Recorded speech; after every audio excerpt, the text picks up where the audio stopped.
Hey guys, it's Vamps. I've got an insane farm for you today. I haven't seen this covered on YouTube yet, so I hope you like it. Today we'll be taking a look at the raid High Mall from Warlord to Draenor. It's located in Nagrand. Be sure to set it to Mythic, and let's do this farm.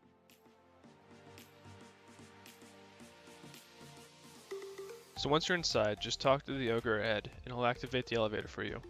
Then you'll just have to wait for the RP to finish, and some mobs will spawn, which you'll be able to attack.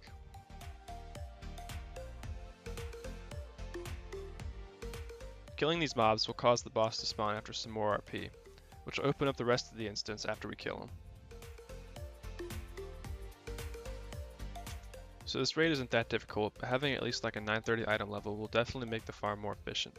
There are a couple one-shot mechanics that still pose a threat to us even though we are 110 right now, and I'll briefly cover those at the bosses that have that mechanic. As you can see, after killing the first boss and looting him, I picked up 3 BOEs which all had a rather decent region average. What we are mainly after in this raid are the BOE epics, which can drop off the bosses as well as the trash, and if you're an enchanter, which I strongly recommend for this place, the epics that drop off the bosses that are BOP as well. This is because you can disenchant the BOP items for temporal crystals, which have a region average of 80 gold apiece, and on my server, they are 150 gold according to the market value. The epic BOEs that drop in this raid sell for a ton of gold surprisingly, which I found out when I cleared this place on Monday. They also have a rather decent sell rate too, with multiple pieces being at 0.06, 0.08, and even a few at 0.1. The Butcher, which is the boss I just killed, has one of those one-shot mechanics I was talking about earlier. This boss applies a debuff that stacks up to 4, and once it reaches 4, it will instantly kill you. For this boss, I recommend using a potion of prolonged power, as well as Jump to Fury so you can kill him before your debuff stack reaches 4.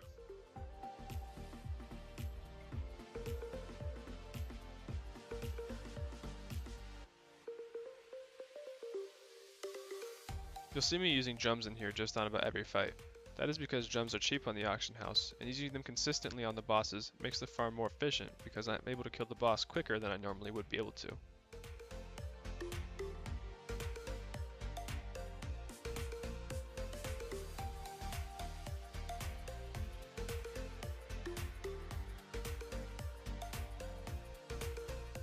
You'll notice that I'm skipping a lot of the trash in here, but that is just for the sake of this video.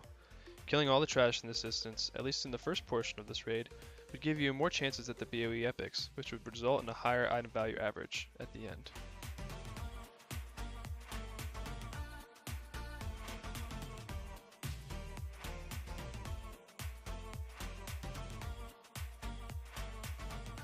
Tectus, the boss on the screen now, has another one of those one-shot mechanics. He will spawn large swirls on the ground every time he or one of his minions die. Be sure to move out of these as fast as possible. Speed boosts in this part of the fight are definitely useful.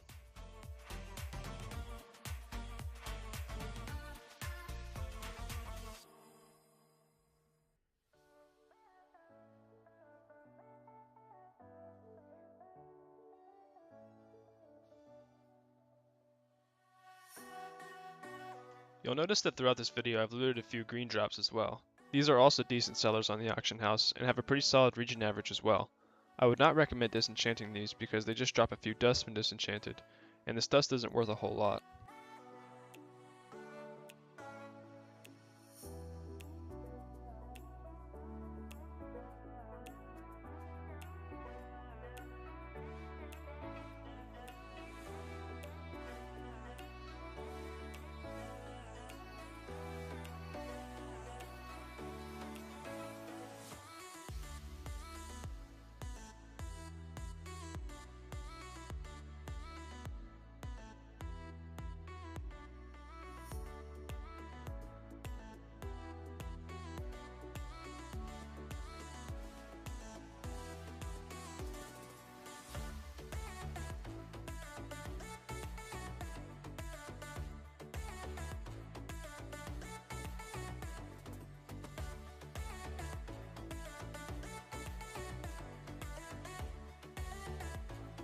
So every boss we loot on Mythic difficulty will drop 5 epic pieces of loot, so theoretically you should get 5 temporal crystals off each boss if you don't get or sell any of the BOE drops.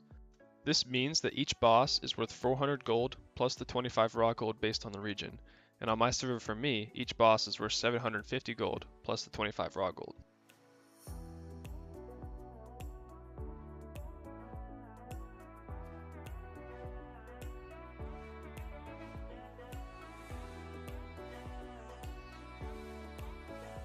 Imperator Margok is the last boss in here. It takes the longest time due to intermission phases, and the last phase which includes a little bit of RP. But by the time you finish killing him, you should have been in here no longer than 25 minutes in total.